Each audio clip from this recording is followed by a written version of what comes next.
Now I start with the questions for the speakers. I invite them to turn off the webcam.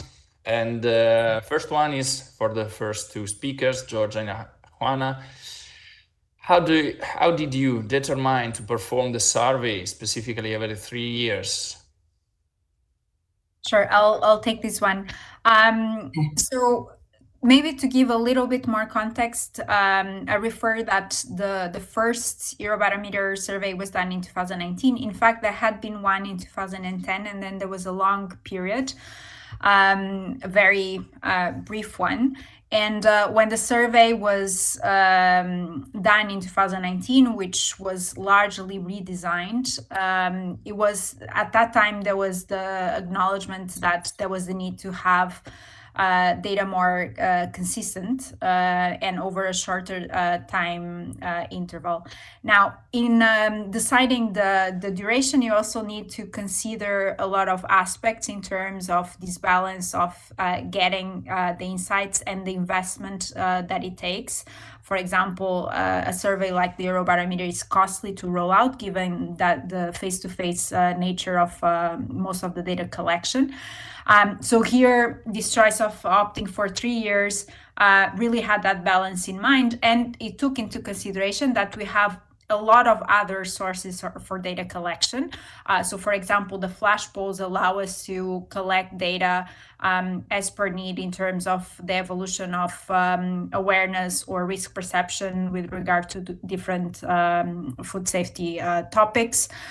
We also have social media monitoring that George mentioned, which allows us to even collect data like retroactively, social media data, and so forth. For example, when we run our campaigns, we also have surveys attached as part of the evaluation. That's another source that allows us to collect data at different points in time. So that's a bit the rationale. Thank you. Thank you for this answer. And the second one is for Professor Camara and Virginia as well. I'm curious what factors could change a certain neophobic stance towards novel food. Would information presentation be enough? Would a role model be of importance, or does it depend on the individual?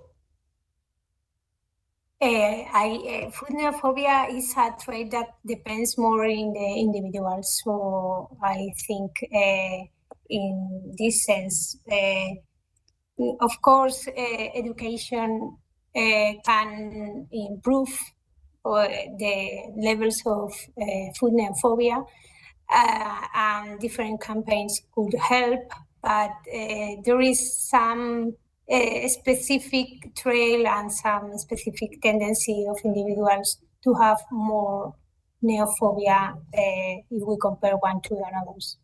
But I think we can work on it and improve the levels. Montania, what do you think?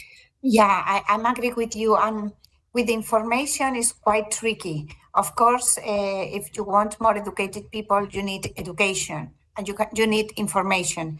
But with information, there is another aspect that has to be taken in account that I think Georgia and Joanna can talk more, that is the trust in the source of the information.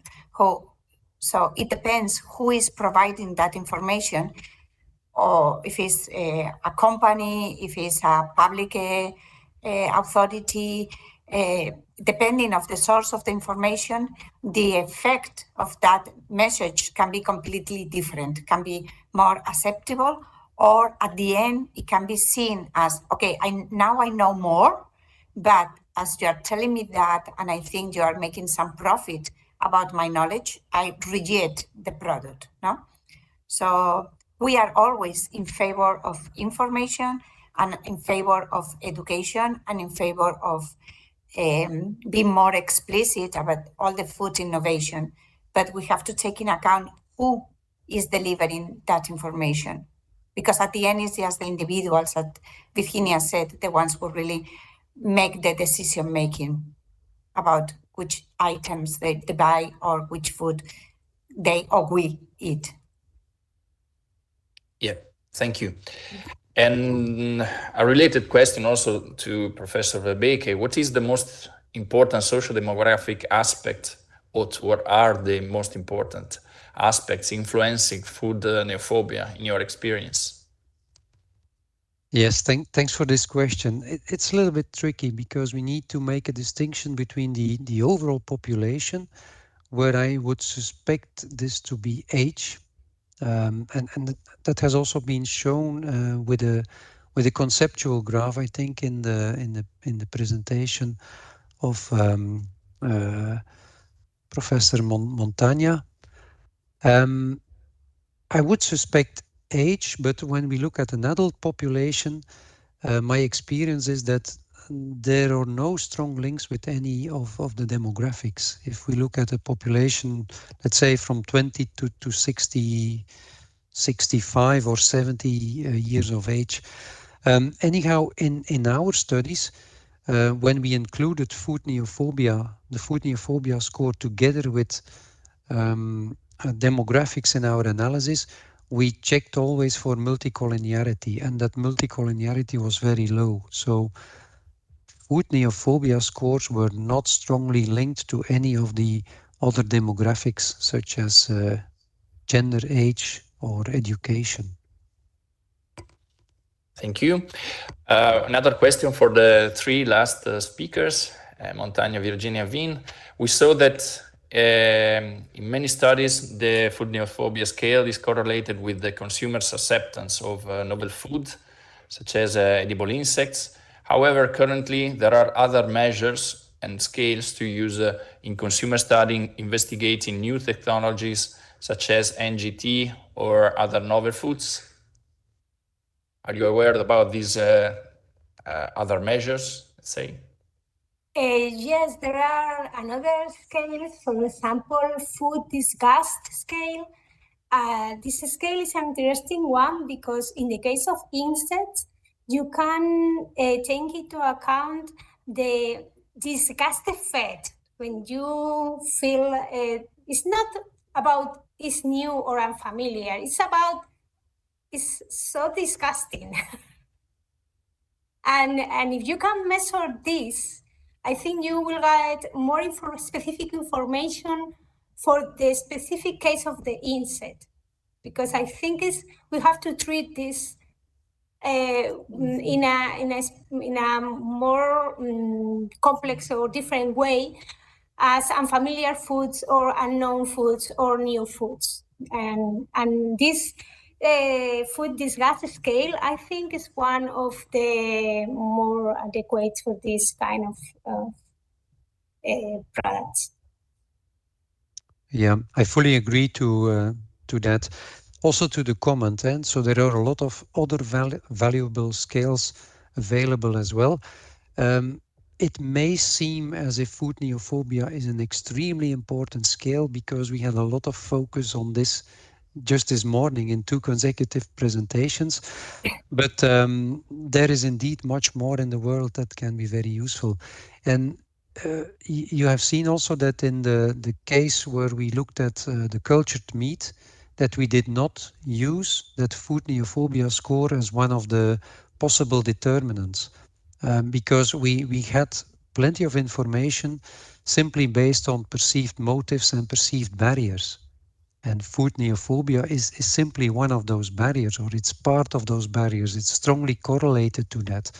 So there are indeed several other scales available, and it's always depending on the type of product, also perhaps the target population that you are focusing on, that as a researcher you would have to decide what is the most valuable scale that can be used in your case. Thank you both for the answers. And very quick last one for Georgia and Joanna. Is very quick one because we're 3 minutes late for the break. Is EFSA collaborating with other international safety agencies to determine the best strategies in terms of communication, especially for new technologies and novel foods? And what kind of shared expertise it works in this domain? Sure.